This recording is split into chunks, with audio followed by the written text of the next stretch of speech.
Materi kali ini adalah berpikir komputasi atau computational thinking. Kompetensi dasarnya yang pertama, computational thinking untuk menyelesaikan persoalan komputasi yang mengandung struktur data lebih kompleks dan berpola. Yang kedua, menyelesaikan persoalan-persoalan komputasi yang mengandung graf atau jejaring pola sederhana dan algoritma, terutama untuk robot atau gerakan visual.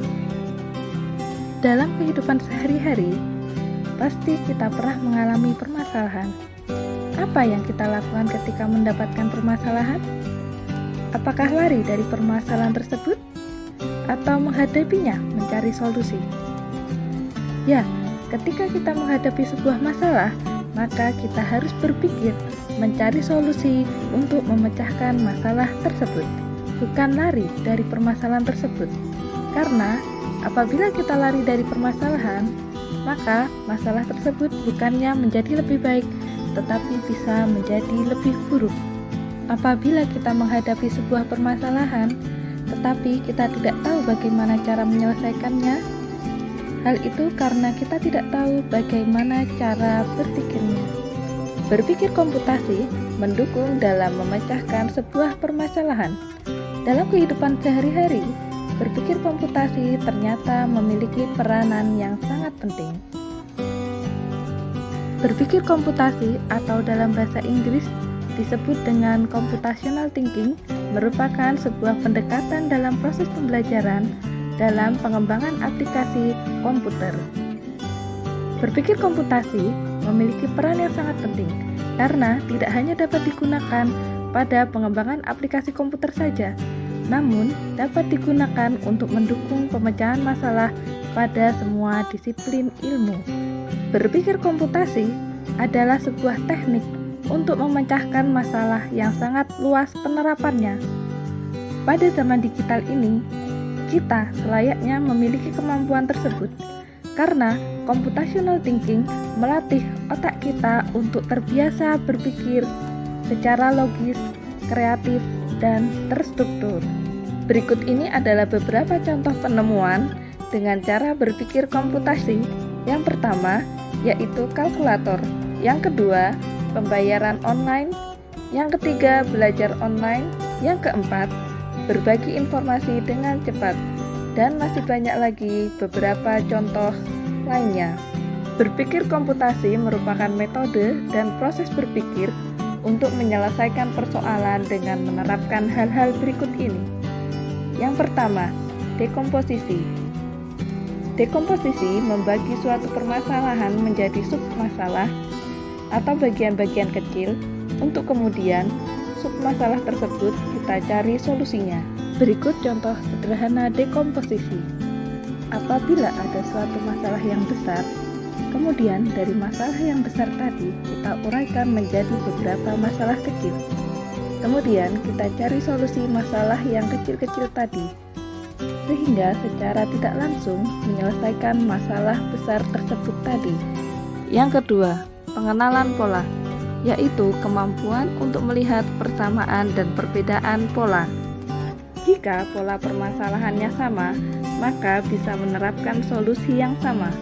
Contoh sederhana dari pengenalan pola adalah, misalnya ada deret bilangan 2, 6, 10, 14, dan 18.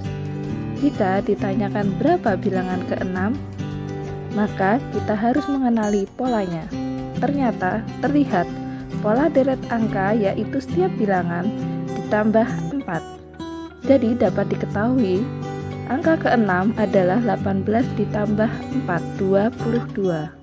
Yang ketiga, abstraksi, yaitu membuang atau memfilter bagian yang tidak penting sehingga kita bisa fokus ke bagian yang penting saja. Berikut contoh sederhana melakukan dekomposisi.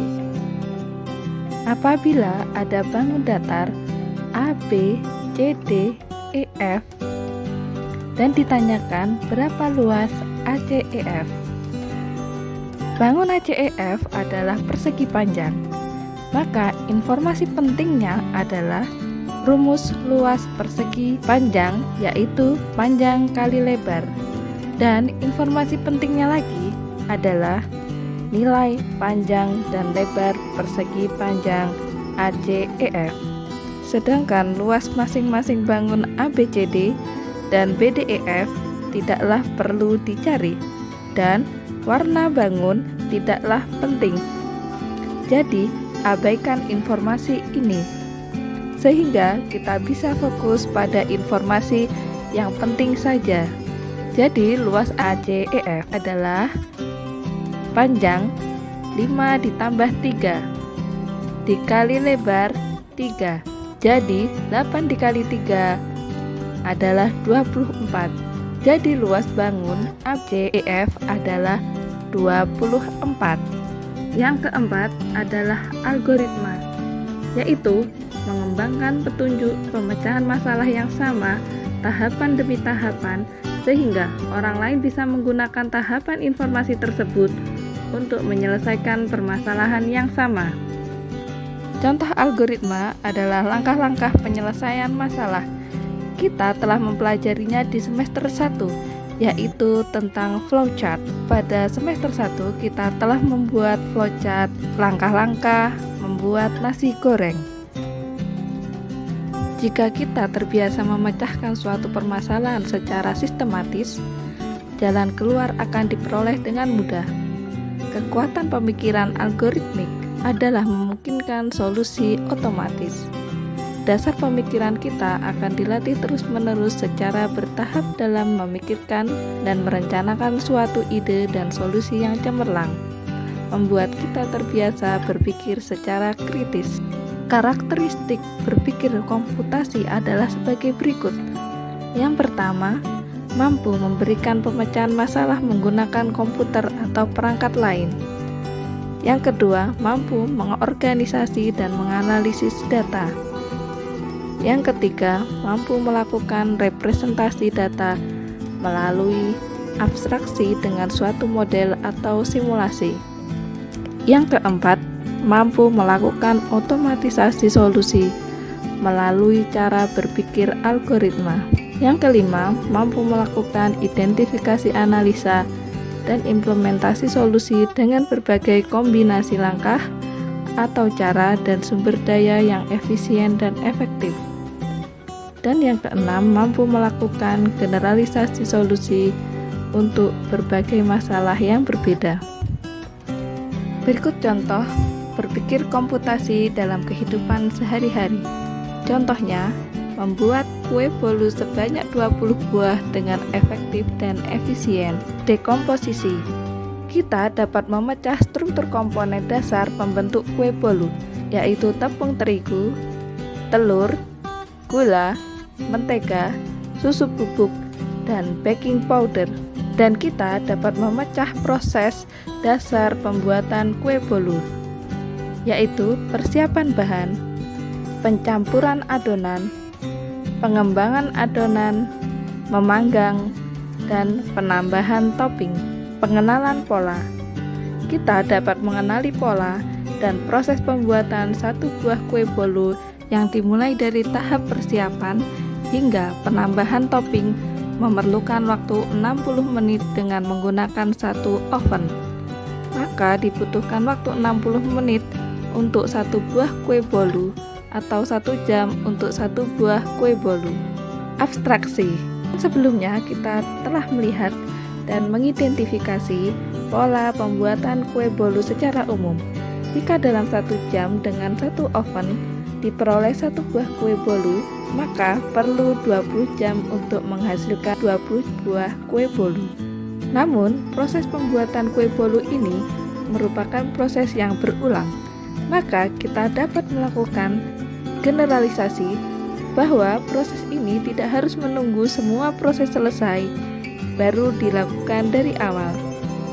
Dengan kata lain, saat kue bolu sudah masuk oven, kita dapat melakukan proses pembuatan adonan tanpa harus menunggu hingga semua proses dilaksanakan.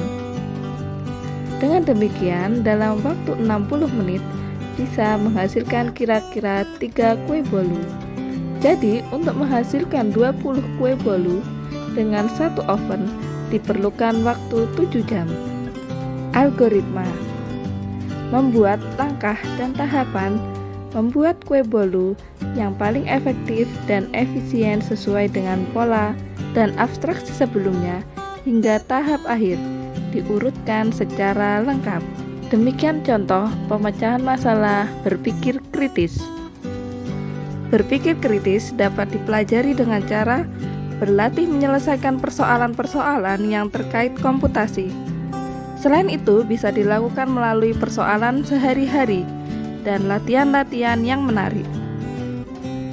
Siswa menerapkan teknik yang cocok, yaitu dekomposisi, abstraksi, pengenalan pola, dan algoritma untuk mendapatkan solusi.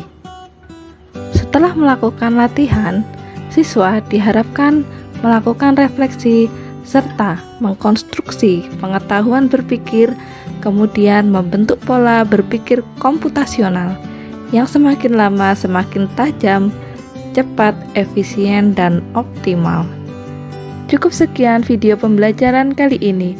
Selamat belajar!